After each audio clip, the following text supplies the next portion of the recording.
Este programa tem o apoio de Seiko Astron.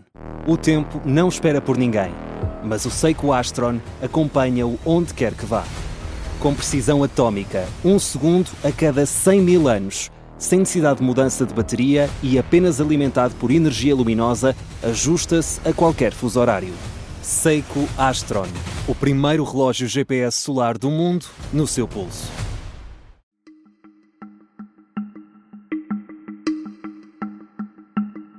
Esta é a história do dia da Rádio Observador, como Ronaldo se transformou no ponta de lança do regime saudita.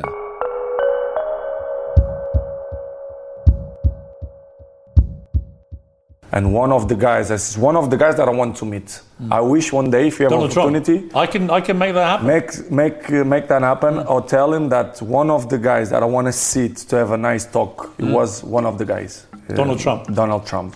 Cristiano Ronaldo joga na Arábia Saudita, mas desde sempre se soube que essa aposta saudita iria além do plano desportivo.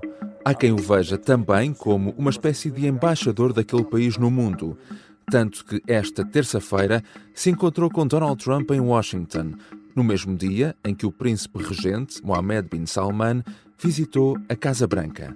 Foi a primeira visita do príncipe saudita aos Estados Unidos depois do assassinato bárbaro do jornalista Jamal Khashoggi em Istambul por agentes sauditas em outubro de 2018. Khashoggi era um feroz opositor do regime saudita. Os próprios serviços secretos norte-americanos chegaram à conclusão de que Mohammed bin Salman aprovou a operação. Isso nunca impediu os Estados Unidos de terem nos sauditas um parceiro estratégico no Médio Oriente. Muito menos impediu Trump de reforçar essa parceria. E Ronaldo, como é que entra no meio disto tudo? Vou falar com André Pereira Matos, especialista em relações internacionais, investigador do Centro de Investigação em Ciência Política da Universidade do Minho e coordenador de Estudos Europeus da Universidade Aberta. Eu sou o João Santos Duarte e esta é a história do dia de quarta-feira, 19 de novembro.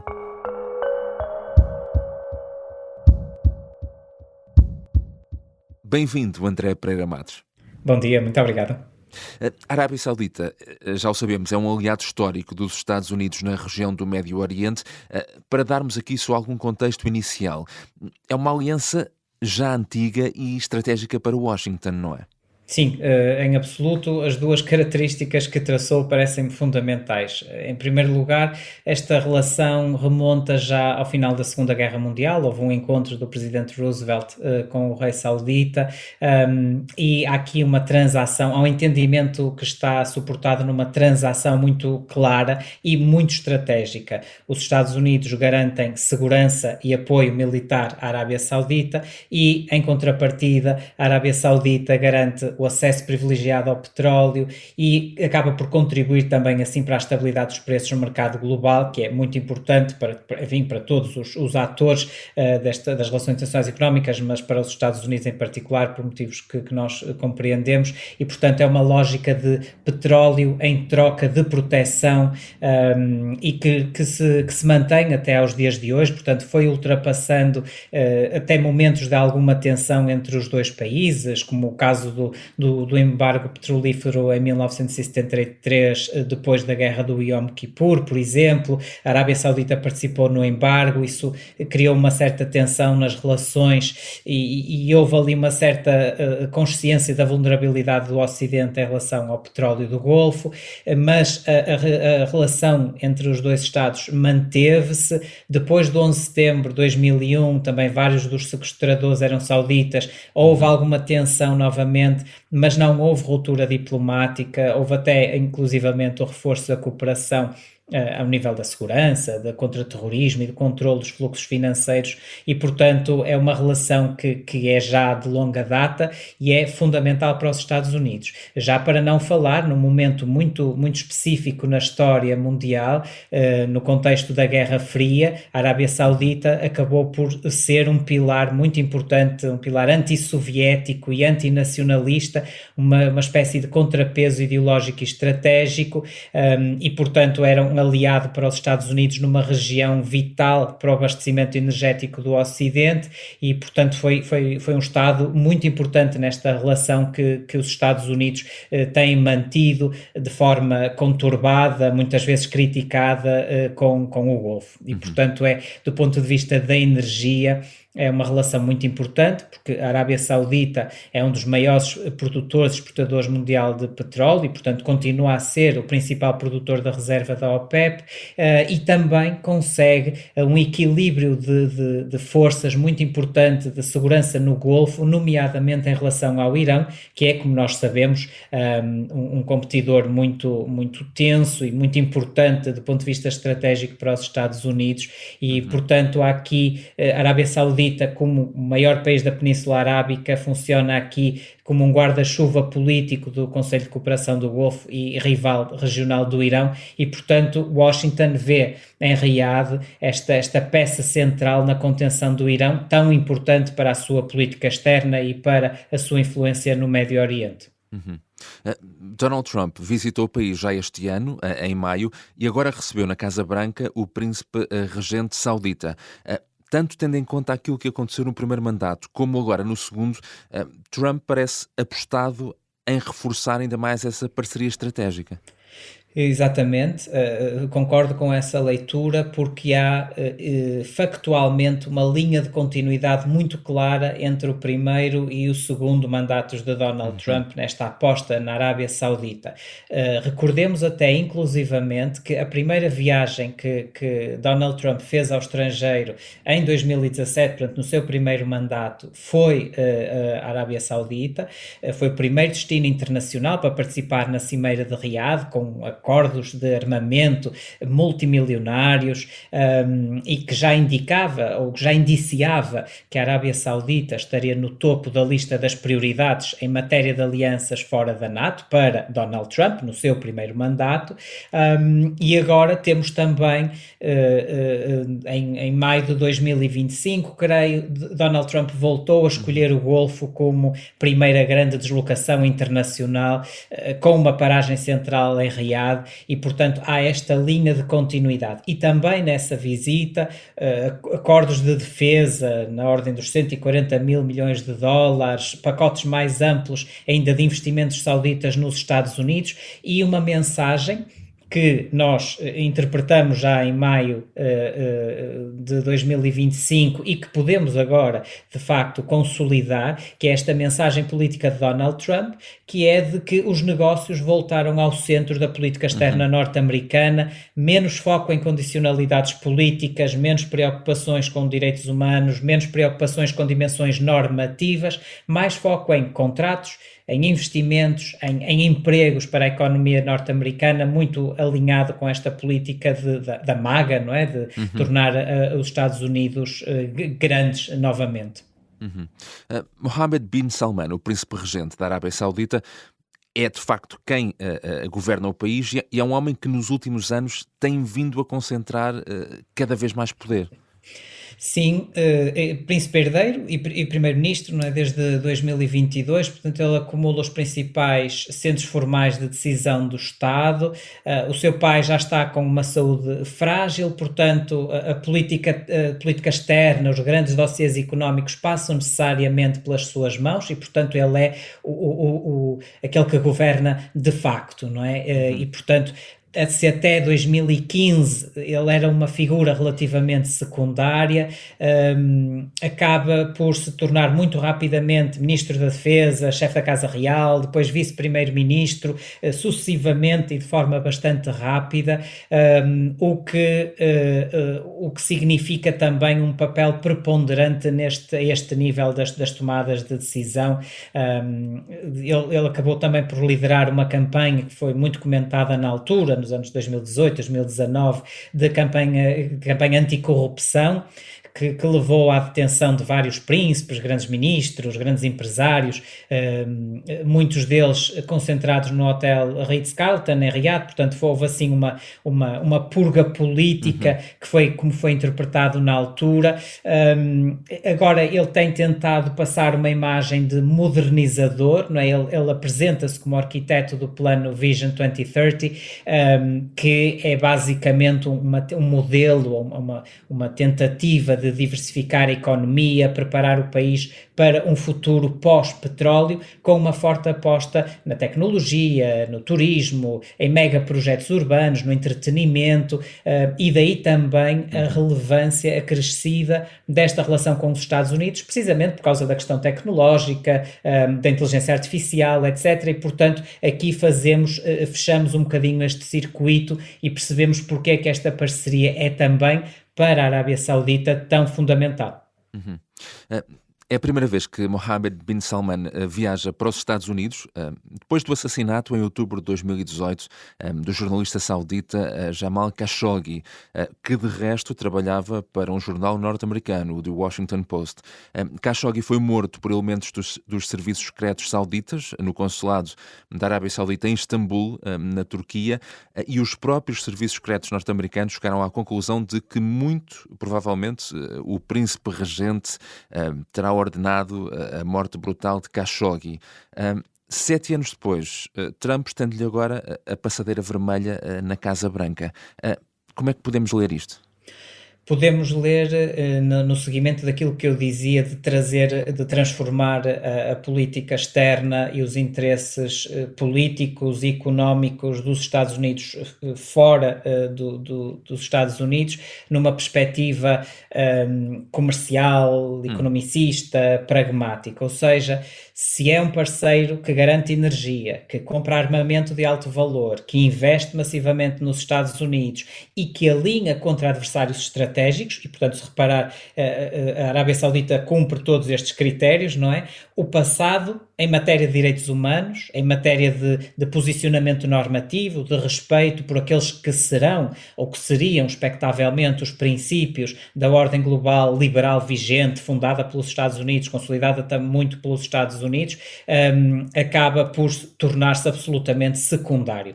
Trump está a sinalizar que na sua hierarquia de prioridades contam sobretudo 3 coisas: o negócio e os investimentos. Portanto, daí este pacote de investimentos saudita na economia norte-americana, de centenas de milhares de milhões de dólares, a defesa e o equilíbrio regional, a questão dos F-35, a venda dos F-35 à Arábia Saudita, por exemplo, o reforço das garantias de segurança de Washington à Arábia Saudita também, precisamente naquele contexto de rivalidade com o Irão e da instabilidade regional, e em terceiro lugar, a tecnologia de ponta e a questão da energia, porque esta agenda entre os dois Estados inclui também cooperação em matéria nuclear civil e o acesso saudita à tecnologia e chips avançados, que são muito importantes para esta era pós-petróleo que o príncipe está neste momento a tentar investir e pelo qual tem dado a cara do ponto de vista político na constituição desta nova arquitetura dos interesses sauditas.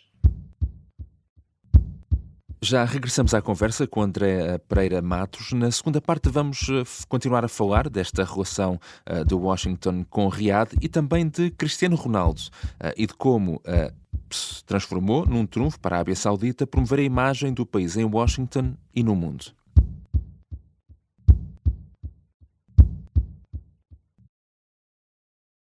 Estamos de regresso à conversa com André Pereira Matos. Falando ainda desta visita do príncipe saudita a Washington, a defesa e o setor militar têm estado no centro das atenções desta administração Trump. O André já falou aí na questão dos caças F-35, considerado o avião de combate mais avançado do mundo, e da possibilidade de agora serem vendidos à Arábia Saudita. Ora, considerando que Israel, neste momento, é o único país na região com esse tipo de avião, com os F-35, sendo provavelmente um bom negócio para os Estados Unidos, não arrisca também criar aqui tensões na região? Certamente que criará tensões na região. De resto, há já reações por parte de Israel e já comentarei sobre isso, mas também trará aos Estados Unidos um papel muito importante de contrapeso ao domínio israelita. E repare-se que a legislação norte-americana consagra um compromisso de manter o avanço militar qualitativo de Israel em relação à sua vizinhança. E, portanto, os Estados Unidos, na prática, só podem vender armamento avançado a Estados Árabes se garantirem que Israel continua a ter superioridade tecnológica e operacional. E este princípio fica sob grande pressão se efetivamente se concretizar este negócio da venda dos F-35 e de outro material militar aos sauditas. E se é verdade que a Força Aérea Israelita já terá enviado uma carta a demonstrar o seu desagrado em relação a isto por colocar em causa este princípio das relações entre os dois Estados, a verdade é que isto também cria um certo leverage dos Estados Unidos em relação a Israel, porque demonstra a Israel que há outros parceiros na sua vizinhança com os quais os Estados Unidos pode fazer parcerias e alianças, nomeadamente como contraponto da ascensão ou dos interesses iranianos na região e no resto do mundo. E, portanto, retira a Israel a influência que possa ter, ou parte da influência que possa ter junto dos Estados Unidos. Os israelitas têm, obviamente, o receio de um cenário de ruptura futura nas relações saudita-israelitas e, portanto, na perspectiva em que, caso essa ruptura aconteça, esses meios possam vir a ser usados contra Israel. Mas a administração Trump responde precisamente em 3 planos, e eu sublinharia aqui, em primeiro lugar, a questão do argumento central, que é o do reforço da capacidade aérea saudita para conter o Irão e os aliados iranianos, portanto o Hezbollah, as milícias no Iémen, na Síria, no Iraque, por exemplo, não é? E depois também há aqui um detalhe técnico, que sendo detalhe pode vir também a ser importante nas relações entre os dois Estados, que é que mesmo que o acordo avance, fala-se pelo menos 7 anos até a entrega dos primeiros aparelhos, o que dará ali margem para ajustes, inclusivamente para escrutínio pelo Congresso do cumprimento desta legislação e por futuras administrações. E, portanto, temos aqui também essas questões que não são de desconsiderar. É efetivamente um negócio excelente para a indústria de defesa americana, encaixa na narrativa de Trump de que está a criar empregos com grandes contratos, mas vende à Arábia Saudita o símbolo da superioridade militar israelita na região e, portanto, há um risco real de erosão da vantagem de Israel e do aumento das tensões, tanto com Tel Aviv como com Teherã. Portanto, aqui, jogando um bocadinho neste triângulo tão delicado, é um bom negócio ao nível dos dólares, passo a expressão, mas é um negócio muito arriscado em termos de equilíbrio estratégico na região. Esta visita do príncipe Mohammed bin Salman a Washington ficou também marcada pela visita, no mesmo dia, de Cristiano Ronaldo à Casa Branca. Ora, Ronaldo foi o primeiro jogador mediático a jogar na Liga Saudita, num investimento de muitos milhões por parte do governo saudita, que é visto por muitos como sports washing, não é? Ou seja, usar o desporto, no fundo, para lavar a imagem internacional do país. De resto, dizer que, apesar de não jogar na Arábia Saudita, também Messi recebe milhões para promover o turismo do país. Mas falando de Ronaldo, não é só um dos futebolistas mais famosos do mundo, é também uma das pessoas mais conhecidas do mundo. Foi, de certa forma, usado também na Casa Branca como uma espécie de trunfo saudita. Sim, portanto, a palavra-chave em relação a este assunto é aquela que acabou de mencionar e que acho que é central, que é o sports washing, não é? A utilização do desporto como uma tentativa de branqueamento, de lavagem da imagem. Há várias organizações, inclusivamente a própria Human Rights Watch, que tem tentado denunciar a utilização do desporto para melhorar uma imagem marcada por violações de direitos humanos e, portanto, essa é é, na minha perspectiva, a linha central. E, portanto, o que nós temos aqui, tanto no caso de Ronaldo como no caso de Messi, são peças centrais de uma política de soft power, ou seja, transformar um regime controverso num cenário de estrelas, num cenário de golos, de selfies, de entretenimento, tentar mostrar uma face da Arábia Saudita que não corresponderá, na verdade, a uma grande parte da sua identidade e da sua percepção do mundo, mesmo do ponto de vista interno, relativamente à liberdade e aos direitos humanos. Agora, também é importante nós não esquecermos que o Cristiano Ronaldo é hoje o rosto global do projeto desportivo da Arábia Saudita, aparece aqui na Casa Branca quase como uma extensão da comitiva de Bin Salman e do ponto de vista de Riad, é um cartão de visita, não é? Em vez de se falar apenas de Khashoggi ou de execuções, fala-se também, não é que estas venham a ser evitadas, porque de resto nós já assistimos a alguns repórteres a serem até afastados, as suas questões serem desconsideradas ou até serem insultados por Donald Trump, neste seu estilo agora já bastante assente e consolidado de alguma limitação desta liberdade de imprensa, de questões sobre o assassinato de Khashoggi, que foi efetivamente reconhecido pelos próprios serviços norte-americanos como da autoria do príncipe, da autoria da ideia e depois não da execução, naturalmente, mas fala-se de Ronaldo e do futebol e de um país que quer ser moderno, que quer ser atraente. E do ponto de vista de Trump, ter ao lado, no mesmo dia, o príncipe saudita e uma das figuras mais famosas do planeta, ajuda obviamente a transformar uma agenda que é pesada, a venda de armas, os F-35, os acordos nucleares, num grande espetáculo mediático. Portanto, este é um caso textbook, não é? Portanto, este é um caso muito linear daquilo que nós apresentamos como com o conceito do sports washing, ou seja, usar o brilho do desporto para suavizar a imagem de um regime altamente contestado e altamente violador de princípios que sustentam esta ordem global que agora está assim tão trêmula como a liberdade, a democracia e os direitos humanos. Obrigado, André Pereira Matos. Obrigado, eu.